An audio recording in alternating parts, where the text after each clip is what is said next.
नमस्कार दोस्तों, आज हम बात करेंगे भारत की राजधानी के बारे में। जैसा कि पहले ब्रिटिश उपनिवेश के समय, यूँ कहें तो अंग्रेज़ों के समय, भारत की राजधानी कलकत्ता हुआ करती थी। कलकत्ता उस समय का एक समृद्ध और आर्थिक रूप से बहुत धनी प्रदेश हुआ करता था।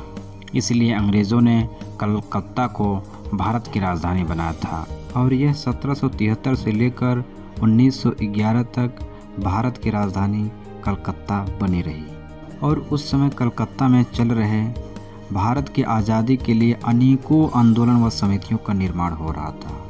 इन अनेकों समितियों और आंदोलन को निष्क्रिय करने के लिए अंग्रेज़ शासकों ने यह महसूस किया कि यदि ब्रिटिश भारत की राजधानी को दिल्ली बनाया जाए तो बेहतर होगा।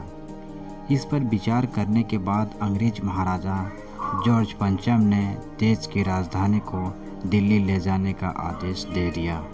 और जब जॉर्ज पंचम भारत के दिल्ली शहर में आए तो उनके सम्मान में सन 1911 में दिल्ली दरबार बनाया गया, जिसमें उन्होंने 12 दिसंबर 1911 को कोरोनेशनल पार्क किंग्सवे कैंप में वायसराय के निवास के लिए नींव रखते हुए जॉर्ज पंचम तथा उनकी रानी मैरी द्वारा घोषणा की गई कि अब ब्रिटिश भारत की राजधानी दिल्ली होगी।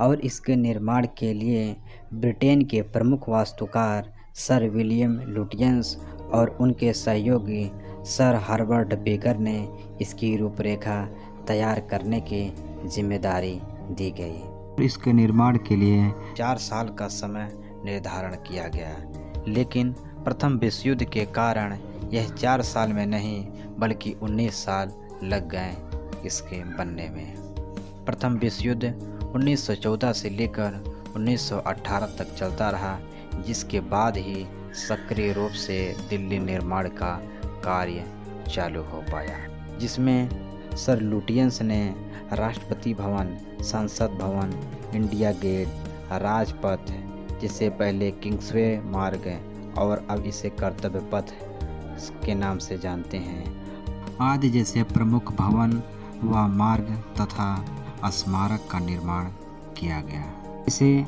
अब हम नई दिल्ली के रूप में जानते हैं।